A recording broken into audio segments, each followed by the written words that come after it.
Bonjour Elisabeth. Bonjour Cécile, bonjour à tous. Alors Elisabeth, vous voulez nous dire que les féministes n'apprécient guère le nouveau gouvernement. Ah oui, vous vous rappelez, hier je m'étonnais de leur C'est silence. vrai. Eh bien, elles se sont réveillées et le gouvernement Castex a eu le droit à sa première manif. Bon, elles étaient 25, mais par un prompt renfort, elles se sont vues des centaines sur les réseaux sociaux. Évidemment, on en a beaucoup parlé dans la presse. Un violeur à l'intérieur, un complice à la justice, voilà ce qu'elles scandaient. Et Emmanuel Macron crache à la gueule des femmes, disait Caroline de Haas, et Mediapart tonne sur le thème, c'est le gouvernement de la honte. Ouais. Alors qu'est-ce qu'il lui reproche?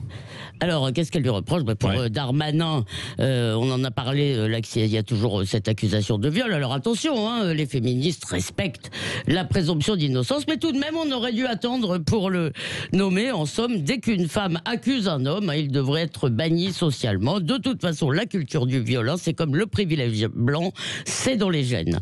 Alors, l'ennui, c'est que... C'est ce qui est dit. Oui, c'est pas ce que je pense, si vous voulez. Effectivement, vous avez raison. Vous avez raison. L'ennui, en plus, dans ce genre d'affaires, c'est on peut pas se fonder seulement sur les accusations, parce qu'on le sait bien, il y a eu souvent, dans le passé, des relations consenties et regrettées qui étaient ensuite requalifiées en viol par la personne. Oui, bon, donc, mais il y a eu des viols aussi, quand même, quoi. Oui, bien sûr, mais voilà, la justice est là pour le savoir. D'ailleurs, elle met beaucoup de violeurs en prison, cher Patrick. Donc, s'agissant d'Éric Dupond-Moretti, alors là c'est encore plus cocasse, parce que le problème c'est qu'il a défendu Georges Tron, et il l'a défendu en se moquant des plaignantes. Il a fait l'avocat, il a défendu son client par tous les moyens. Alors elles ajoutent qu'il ne serait pas assez sensible à la question des violences faites aux femmes, et surtout, ça c'est vraiment inacceptable, il critique MeToo. Bref, elle le désigne d'un mot, il est masculiniste. Mais ça ce sont leurs cibles habituelles, si vous voulez. Mais le plus consternant maintenant, c'est qu'elles s'en prennent aussi à Barbara Pompili et à Elisabeth Moreno. Et pour quelle raison alors? Alors Barbara Pompili, elle a témoigné pour Denis Baupin. Quant à Elisabeth Moreno, la nouvelle ministre... Pour Denis Baupin qui était accusé de viol, de harcèlement. Quant à... Et elle était proche de Denis Baupin, l'ancien adjoint. Non mais il faut le dire. Elle était proche de lui. C'est rare que des ennemis témoignent pour vous à votre procès, vous savez. Mais non, bien sûr. Elle a témoigné pour Denis Baupin. Bon, voilà. Quant à Elisabeth Moreno, c'est la nouvelle ministre de l'égalité. Je cherchais homme-femme.